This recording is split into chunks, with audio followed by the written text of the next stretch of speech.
Alright, here you'll see the driver's side high pressure fuel pump. Before we got to this point, essentially there's a shell with soundproofing that pops off with some tabs that just surrounds it like so. And then you have these two red retainers that slide on the fuel line. So these just pop off of the connectors. You can leave them on or take them off once you remove the lines. And then the lines you can just spin out of the way. So these just rotate. I don't want it leaking fuel all over my area here. So essentially when you remove the red part, then you just squeeze this green part and then the line pops off. It's that simple. And then these just rotate. They spin and you can just hold them out of the way. So the pump itself is only 2 nuts here. I think they're 12 millimeter looks like, if not 14, probably 12. And the important thing you want to remember is this diaphragm, the regulator, it looks like, gets cracked loose from this this nut type thing, if you will. It's part of the diaphragm, so you just loosen this, spin it off, and then don't lose the crush washers. And then on the feed, this is the important part, you must hold the inner nut, which is part of the fuel pump, when cracking off the line. If you just twist the line, if you twist this, the pump's done. It's going to leak. You're going to have to find another one. So you need a wrench on the inner part first, and then crack this loose, then you're good. There is another hose here. This rubber hose behind the whatever this is, the diaphragm regulator.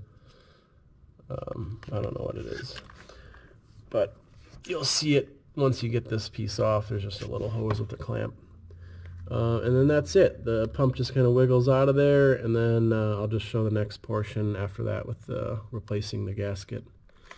The driver or the passenger side might have to take out the battery. I don't know. It looks like we have enough room here. On the ISF we definitely had to remove the battery, but this looks pretty promising in here. There's a lot more room. So I'll get this off and I'll see you in a bit. Alright, I've got everything loose. Pretty straightforward. This is a 22. You can use an adjustable wrench, that's fine. And then the fuel line fitting is a 19. Let me see. And then same with this. I just used adjustable wrench, I believe, and pop free. And then you'll see the washer on here. There's 2 of them, like a triangle shape. And here is the O-rings, which we're going to need. Then the gaskets. And then the insulator is the part between the fuel pump and the valve cover. And then the gasket right here. So this is good.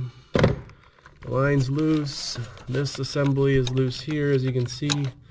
Now we just need to loosen that rubber hose.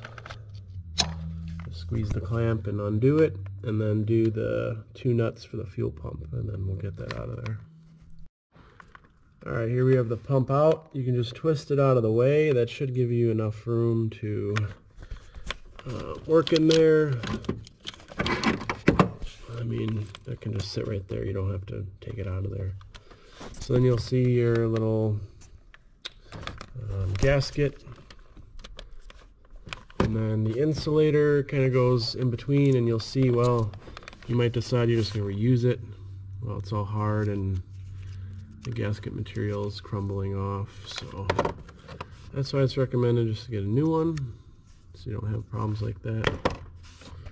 So I'll get the gasket out and put the new one in. Alright, this metal aluminum plate just pops out. And you'll see the gasket under there.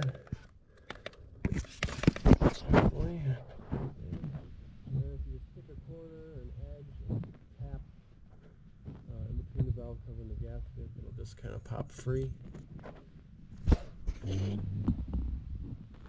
You'll see the problem.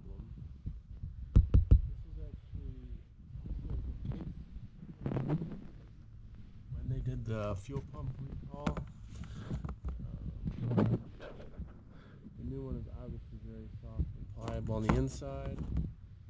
This one's just rock solid. Yeah, unfortunately, it just is what it is because it's so hot in that area. But I mean, hopefully, once you replace it, then it'll last a while, at least another 100,000 miles, if not more. But yeah. See also all the dirt and grime. I need to get another light in here. Hold on. You'll see all the dirt and grime that kind of works its way down the valve cover and leaks. This is starting to go. But overall, very easy. I mean, you don't have to remove anything out of the way. Coil packs. You know, this trim can stay here. This plastic piece. A lot more room than the ISF. That was a kind of a pain to do, but this one's actually a little bit fun. So I'm going to get the new gasket in there, just press it in equally around the hole, and then just installation's reverse of removal. Nothing really special you need to worry about. Oh, also you see those two little O-rings around the studs. Those I showed earlier, those got to get replaced, so use just a pick or something to get those out of there and put the new ones in. You don't want to forget those. Alright, we got everything in. I think I said 17 last time, but this is actually a 19 millimeter. Just going to hand tighten this in until we have to snug it down. These nuts, I mean, just snug them down. And also the gasket, it goes in relatively easily. You don't have to press it in or tap it in or anything. You can just use your hands and push it in. And then the plate and the pump will also secure the gasket even further. This thing, the diaphragm regulator, whatever you want to call it, I got that tightened down by hand for now. And then you don't want to forget your vacuum line in back with the clamp.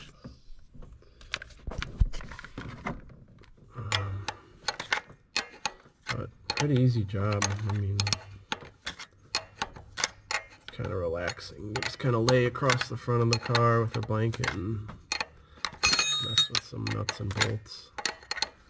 Enjoy your Sunday. So this is just obviously the feed line, because everything's secured in this fashion. It's like a compression type fitting.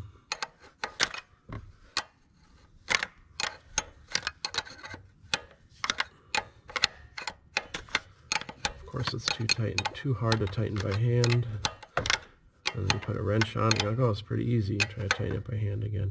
Alright, so this is snug. I'm just going to put the crescent wrench on the pump and then just tighten this down one last time.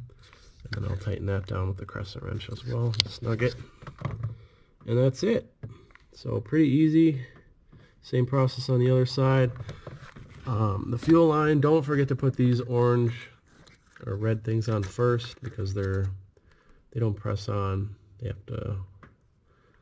They're solid. You can't just like push them on. Like I think the ISF, you just pop them out. But these, you gotta put them on first. So don't forget that. And then don't forget your insulation.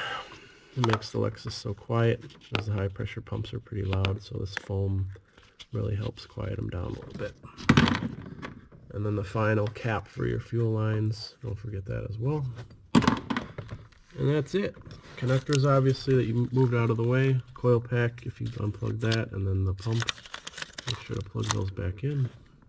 And that's it.